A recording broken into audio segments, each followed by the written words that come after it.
A la celebración de la reunión conjunta de los máximos órganos democráticos entre congresos de comisiones obreras y de la Unión General de Trabajadores, hemos celebrado, lógicamente, sesión en la UGT del Comité Confederal, y en el Comité Confederal de UGT también por unanimidad hemos tomado la determinación de proceder a la convocatoria unitaria junto a comisiones obreras de una huelga general de 24 horas para el próximo día 29 de marzo. Es una huelga o es una decisión, la de la huelga, difícil, pero inmediatamente hay que decir que es una decisión intachable desde el punto de vista democrático y constitucional, y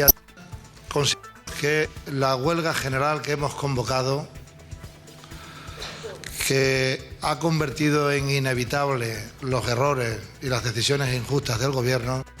es una huelga general justa y necesaria. Hemos celebrado esta reunión conjunta que comentaba anteriormente, comentaba también Ignacio, y bueno, dentro de la historia del movimiento sindical en nuestro país no tiene precedentes. Es una reunión al que se le puede otorgar dentro de la historia del movimiento obrero un carácter histórico. Y creo que haber celebrado esa reunión está más que justificado por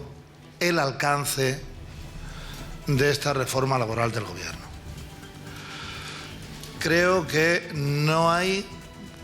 Afirmo, no hay precedentes en la historia de los cambios laborales en nuestro país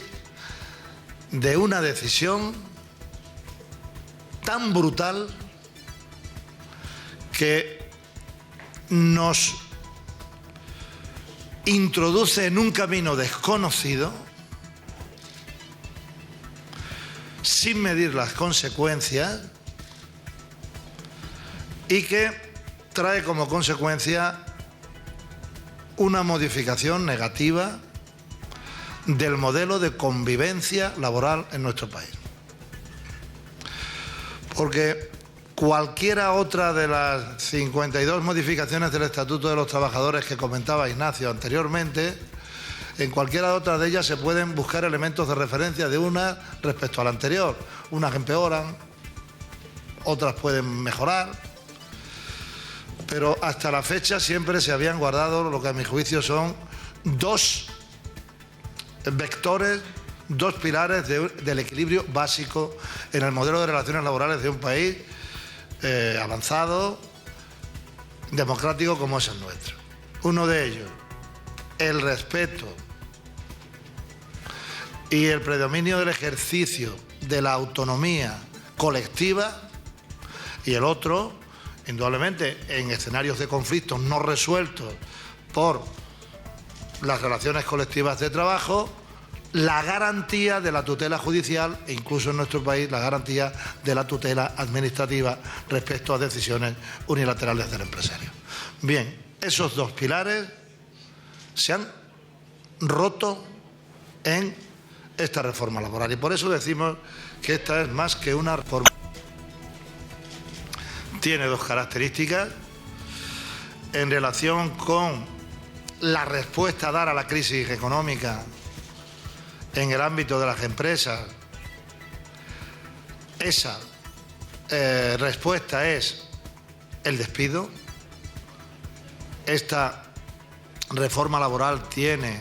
el despido como fin, como principio y como eje de las consecuencias prácticas que va a tener para los trabajadores y para las empresas españolas. Y luego hay una predominancia, una hegemonía sin precedentes en la historia de las relaciones laborales en nuestro país de las decisiones unilaterales del empresario a la hora de modificar de manera sustancial las condiciones laborales, a la hora de contratar o a la hora de despedir. Si a su vez a este cambio tan radical y tan negativo del marco de relaciones laborales de nuestro país se suma la política de recortes, si se suma el deterioro de nuestro marco de relaciones laborales al deterioro que va a ser creciente de los servicios públicos, puesto que son dos vectores que hay que sumar de carácter general como consecuencia de los recortes, estamos efectivamente en un camino de una profunda regresión social, laboral, sin ningún género de dudas, y a mi juicio con consecuencias en relación con la calidad de la sociedad democrática en nuestro país,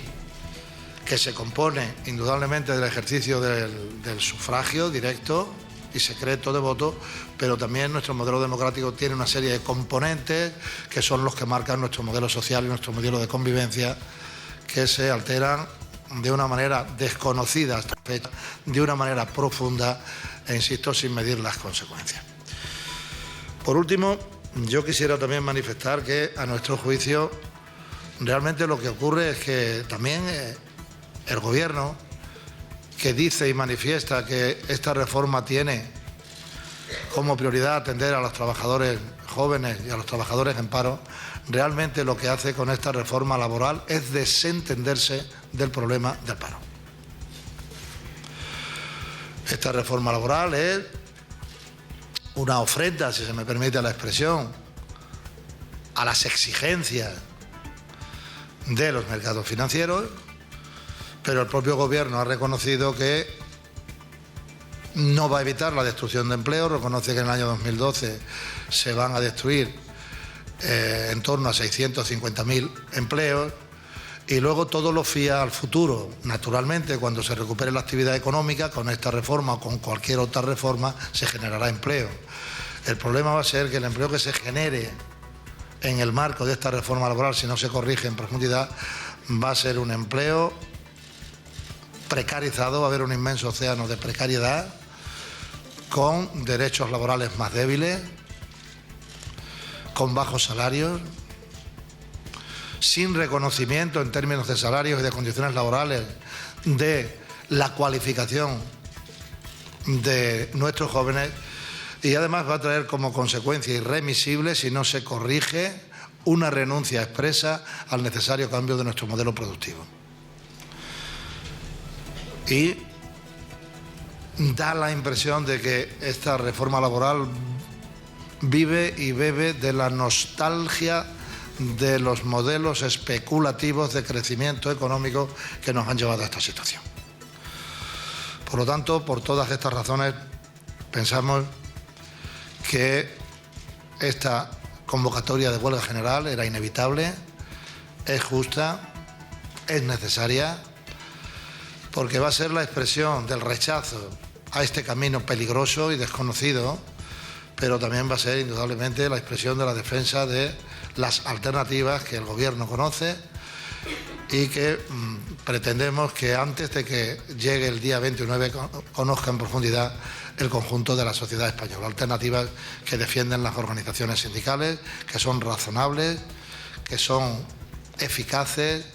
y que además serían y son, de verdad, buscar respuestas alternativas distintas a la pura y dura del despido a la hora de abordar la recesión de la economía y su impacto en nuestro país.